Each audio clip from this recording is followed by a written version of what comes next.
Hey guys, Justice Curry here. Thank you, John, the Broken Sword, for hooking my kid up with this scary treasure box that is now giving them nightmares. Hey guys, it is I, Justice Curry. This one is going to be a little unique. Just sharing some of the things that I got going on in my personal life. Frequently, videos are filled with toys and adventure and fun and whatnot. And then oftentimes I like to just kind of give an update on what I got going on in my life. And even if no one watches, it's fine just to get these things out, verbalize them. And I know my mom's going to be watching, so at least I'll get one view, which this is not about views. It's just about sharing my journey, the highs, the lows. I like doing videos talking about, the pitfalls of collecting or things that you need to watch out for, such as hoarding or money issues and whatnot. And, Justice Curry has been just a thing that I've been doing hardcore toy collecting for almost a decade now. And I've shared my story, with alcohol addiction, which really resonated with people. And I'll also just share some things that, I found helped me throughout these years. And then just personally, with a couple years ago, or sorry, a couple weeks ago, with some tragedies that was like a double blow. And how did I get through them? How am I handling them, etc. So if you following me on Facebook, you've seen that my retaining wall fell. So if you're watching this on YouTube, head over to Facebook. I post 8 million posts a day and I sell there and whatnot. But on Facebook, I let everybody know and showed a picture of a giant, like 100-foot long retaining wall that had fallen. And I'm getting quotes now. And I mean, I got one quote that's $250,000, and most of them are in the $100,000 plus. Insurance has denied the claim twice, so that's pretty devastating. That kind of money I don't have available at my fingertips, like most everybody. Where you got a extra 100 G's laying around, and not just for something that you want or like, or you're saving up for your dream, whatever. This is something that I have to do, and I always equate money to time, and I think to myself, how long do I gotta work to make that kind of money? And it's sickening. Um, it was a big blow that day, and I've kind of been feeling that it was gonna fall for a few years. I just had that feeling. My dad, like I mentioned before, kind of talked me off the ledge, and he's like, "Listen, you didn't get a call that one of your kids has a cancer diagnosis. You didn't get. You're gonna make money. It's something that's fixable. It's not like a death sentence, even though it can be feel that way. Um, but putting things in perspective really helps for me. It gets me out of my own pity party and go, you know what? It sucks, but what am I going to do? I got to move forward." The same exact day, of course, devastating blow came with very close personal friends that were almost like family. They weren't almost, they were uh, kids, husband, wife, and a very messy, complex situation arose where, like, the nuclear button, not on our end, was pressed, and I can't go into details. It is freaking horrible. But anybody that's ever had family angst, and this is like I've alluded to a year ago, like a falling out with close family members, and it's just life is so messy. And when I share these stories about my own pain, I know I resonate with a lot of you guys because you're dealing with it. Like, no one escapes drama and problems, things that are beyond your control. Some things are a direct result of decisions you've made, and some aren't. Things that we just opinions, perceptions. You can see it within our world politics. You can see it within uh, our U.S. politics and everything in between. Like, life is freaking complex, chaotic, but you can't control other people, and you can just control on how you deal with other things. I was in law enforcement for a number of years, and I would go to domestic calls all the time, husband, wife, boyfriend, girlfriend, what have you. Some were not physical, because if it's physical, then I'm obligated to make an arrest. But giving life advice to people early on, when I started at 22 years old, and I'm giving life advice to 50-year-old people that have been married longer than I had been alive, then you start realizing quite fast that common sense isn't so common after all. But the biggest piece of advice I'd always give them is like, I would take each one off to the side and go, you can't control they're pushing your buttons. They know you. And me, in 15 minutes, I'm not going to be able to fix what's been taking 15 years to deteriorate. Like, you got to work on yourself. How about you leave the situation so it doesn't get physical? Because I don't want to come back here and say, I told you so. Click, click, you're under arrest. Which happened often, many times. Someone wouldn't, I don't have to leave. I go, I know you don't have to, but just because you don't have to doesn't mean you shouldn't, and it's the better choice. I pay rent here. Yeah, it's okay. It's okay.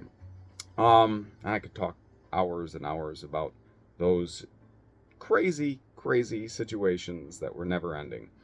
But back to other people. You guys. Everyone's dealing with their own personal demons, per se. When I shared my one on alcohol, I still get weekly messages from y'all.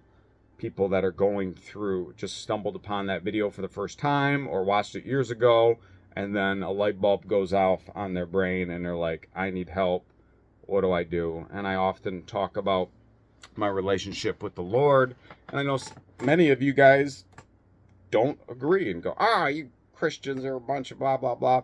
And I'm not here making a case for Christ. I'm telling you that I know in my heart of hearts that that's the way. That's the way for salvation. That's the way for peace. And I don't got it all together. Like, I got problems. I got things that I'm working on, just like you all. And even with, pastors or people we put on pedestal, they're dealing with this all themselves too. Like, they're not perfect either. You're going to find fault within them, but we never stop trying to improve ourselves. And some of those toxic sins or coping mechanisms that humans use, such as drugs, alcohol, womenizing, gambling, risky type behavior, to self-medicate our world of stress, can have devastating consequences. And I've watched almost all of those sins, habits, addictions, what have you, negatively affect and take down people around me, from coworkers to family to y'all. And I get it. It ain't easy, because if it was easy, everybody would do it, and it'd just be a magic poop. But like I've shared before with my own struggle with alcohol, like, surrender is the key.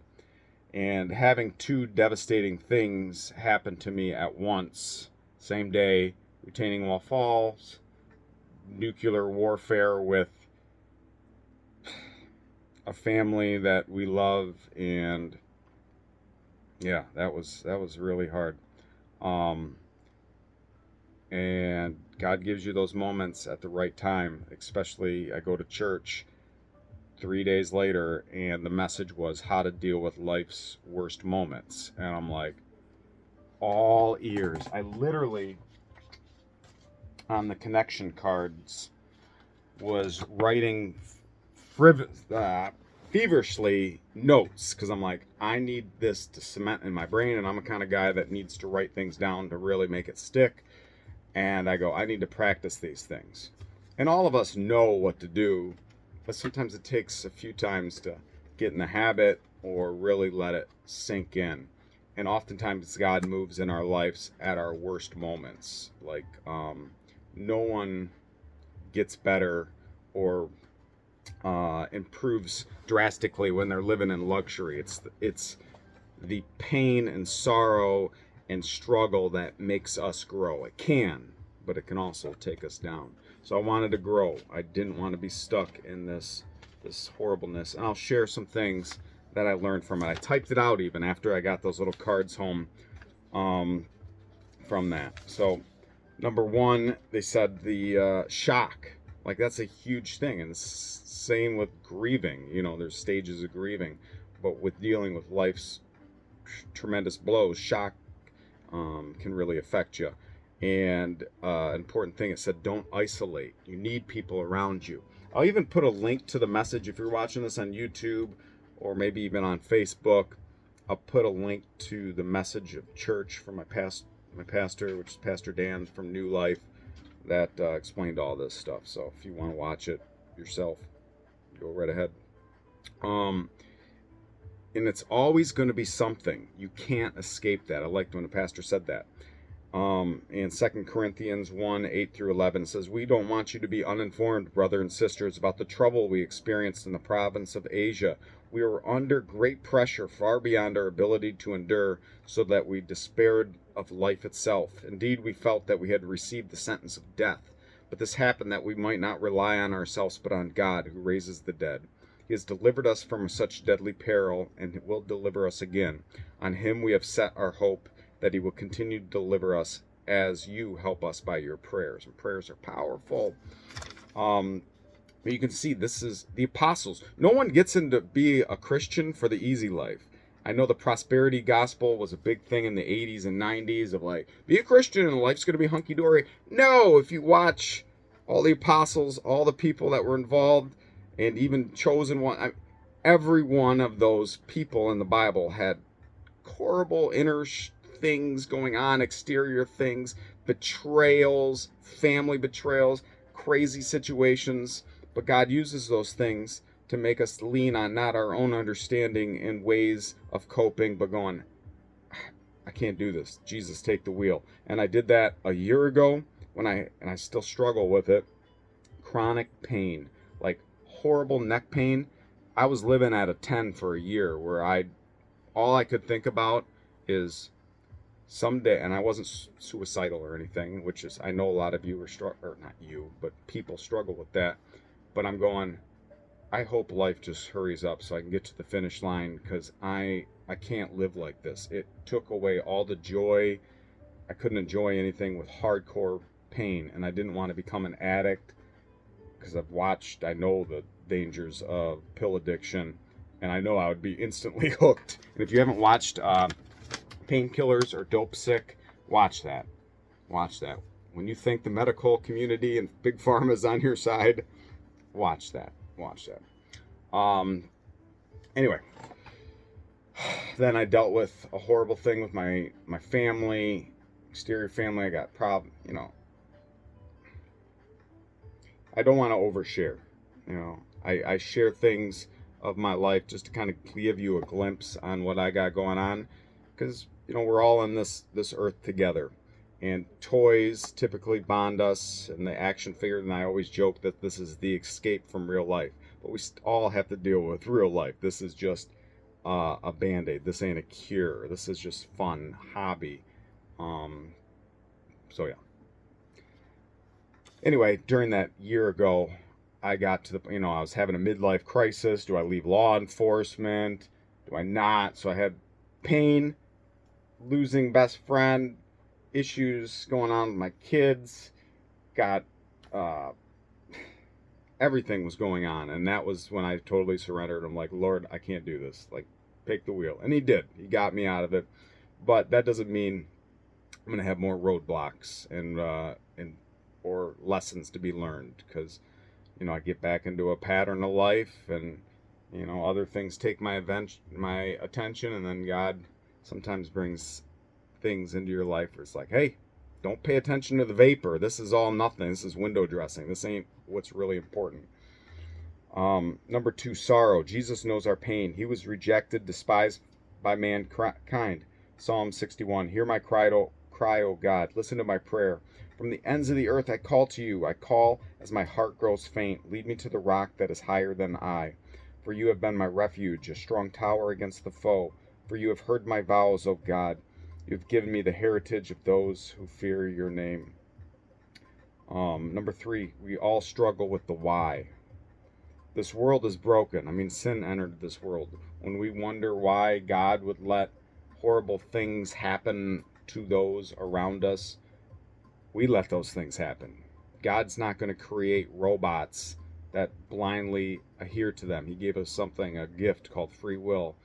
And our ancestor, original OG, Adam and Eve, they did what we would do. They picked the sin route. And now we live with the consequences and the fruit of our labor. But there is redemption and there's a hope for the world to come. When life falls apart, I must keep my eyes on the life to come, which, like I said, when I was in that chronic pain mode, I was going, all right, there's going to be no death, no sorrow, no tears, just finish well in this life, because this life is a blip in the radar of eternity. But he gave me relief. Now I just deal with like a nonstop 3 that shoots up to a 10 every now and then. But living with a 10 was... it's hard. Now I can empathize those who deal with chronic neck, back problems, or just pain in general. You can't empathize with someone unless you go through it yourself. Even emotional pain, people that are depressed, mental illness, I mean, that stuff we can easily justify or rationalize. Oh, I had pain before. Oh, I was a little sad before. No, you don't understand when you have nonstop, unrelenting, nothing helps. Or even people, I have a big heart for people that struggle with mental illness. That was the clientele that I worked with in the police department. And some cops get jaded, and some people, society gets jaded. They're just a bunch of dope heads, dum-dums. But you don't know what those people grew up with, the abuse that they had happen to them. And hurt people normally hurt people. Kids that are, had bad things happen to them normally grow up and they got some problems and then perpetrate, and it's the cycle that continues. Number 4, surrender. Something I struggle with is ruminating or cycling on bad thoughts. It's one of my crosses I bear. I hope to be free of this someday, Lord, thank you, please. And it manifests itself with anxiety, which could be caused by PTSD, could be, all these little things, but it doesn't matter. Like, what are you doing? Negative behavior. And ruminating is thinking about negative things and not being able to break the cycle. It'll happen sometimes when I'm laying in bed, ready to go to sleep, and I'll just think of all these times I screwed up or made a mistake or what could have happened, or the possibilities, like this retaining wall. Oh my gosh. Now we go into debt. My wife just bought an office building that same week, and now we're crazy into debt. And what if my wife business folds and then everything, now I got to live in it's just, boop, boop, boop, boop, boop. That's a horrible thing. It's horrible. And some of you struggle with anxiety. I've talked about my own struggle. Like, I got anxiety. I'm nervous. Not nervous, but I think about everything that could go wrong. And in law enforcement, that's what they beat into you to help you survive. Like, I'm walking up to this house. What's the path I take? What if someone busts out the front door to shoot at me on this traffic stop? And then you're constantly watching cops get shot or cops get ambushed. So you have that on your mind, that survival, like, I need to be on guard. And when you're on guard that extent all the time, it's hard to turn that switch off. And it happens with people that are in the military, law enforcement, first responders. When you see trauma and you're hardwired now to how to deal with that trauma, that's why there's a higher statistics of cops not living that long, as well as utilizing some of those negative coping mechanisms that we previously discussed. Proverbs 3:5-6. If you trust in God with all your heart, you will not lean on your own understanding. If you don't lean on your own understanding, you will acknowledge God. If you acknowledge God, he will direct your path. If God directs your path, you can trust that direction with all your heart. Surrender's the hardest one. That's hard. That was the only way I could break alcohol, when I was just like, I'm done. I can't. I've tried. I can't take this from me anymore. Woo! took it from me. But we all want to be in charge of our own destiny, and I made this happen. This is me. And I don't want to surrender. I don't want to give to poor people. They didn't work as hard as I did, and all these lies that we tell ourselves. But life's short. It'll be over in a minute, and there's a playbook on how to live life. And I know the atrocities and horrible things that have happened throughout human history, and some unfortunately were perpetrated by people in the Christian faith, and that's the hypocrites. Look at, that's what they did. That's what sin did. Christians aren't perfect. And organized religion, I have my issues with, but it's what we got, and it's what we're dealing with. And then sanctification, number 5. God doesn't remove it, meaning the hardship. It is used to change something in us. Romans 5:3-4. Not only so, but we also glory in our sufferings, because we know that suffering produces perseverance. Perseverance brings character, and character brings hope. Those sufferings are what we all deal with, and we can let them be used to help us, harden us, make us wise, give us wisdom, seek the source, which is a relationship with the Lord, or we can use them to go into despair and depression and muting them off with substances or relationships, or the following Sunday was Purpose in the Pain Part 1. I haven't watched Part 2. That was yesterday, and I was out of town yesterday. Went up north with my father-in-law. Missed Kane County Toy Show for the first time in many, many, many years. But I think to myself, my father-in-law, I don't know how old he is, late 60s. But there'll be more Kane County Toy Shows. There'll be more fun, but he's getting up there in age. There might not be other times. And me laying at my end of my life someday, if I'm reflecting on it, I'm going to not go, oh, I wish I went to more toy shows. I'm going to go, I wish I spent time with those loved ones that had a smaller amount of time left than I did. So I went up north, hung out with him this weekend. Anyway, the purpose in our pain.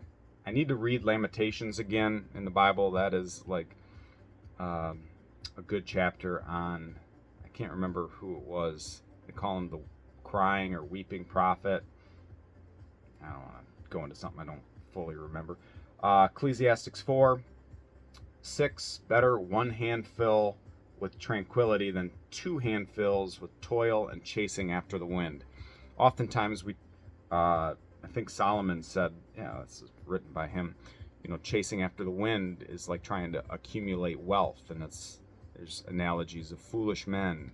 Why are you building up your barn houses to store grain, which equates to money, when you don't know when your life will be taken from you and that'll be given to other people? So focus on what's really important, is those relationships with other people, your family, your friends, the areas of influence, and then ultimately the Great Commission for Christians is to talk about.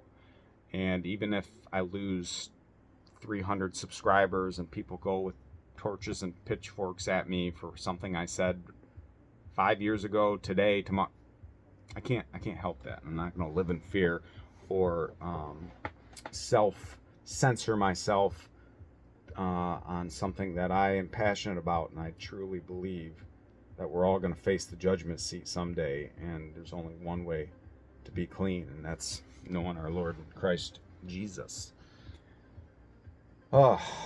95 of your emotions are determined by the way that you talked to yourself, and that's a big one. You've heard, if you wake up on the wrong side of the bed, you're going to have a crappy day.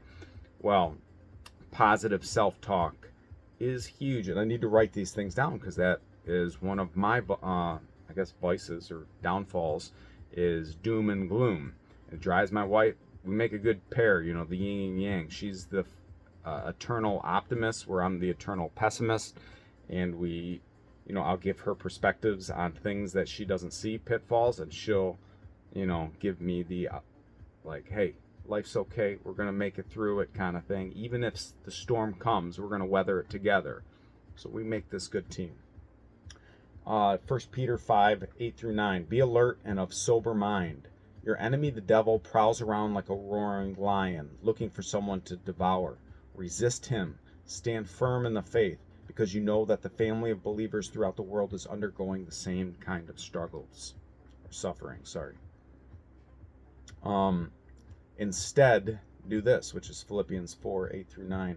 Finally, brothers and sisters, whatever is truly noble, whatever is right, whatever is pure, whatever is lovely, whatever is admirable, if anything is excellent or praiseworthy, think about such things. Whatever you have learned or received or heard from me or seen in me, put into practice, and God of peace will be with you.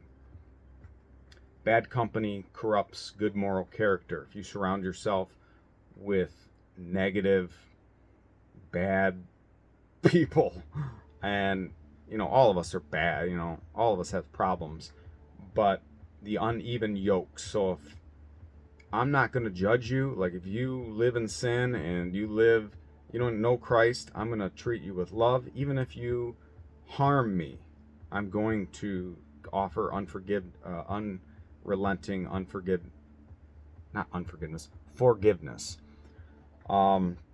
And that's a big cornerstone of the Christian faith, is to do good to those who do bad to you. And it's hard. It's so hard, because we want to get even. We want someone to experience. And that doesn't mean that I'm going to let that person victimize me again. Like if someone did the ultimate horrible thing, killed one of my kids, I'm going to forgive them. It's going to be freaking difficult, but I'm going to.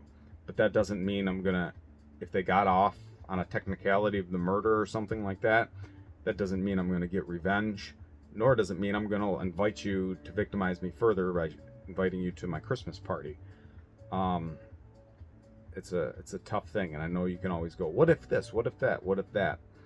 And I know it's cliche, but it's the old, what would Jesus do? Like, what would he do in this situation?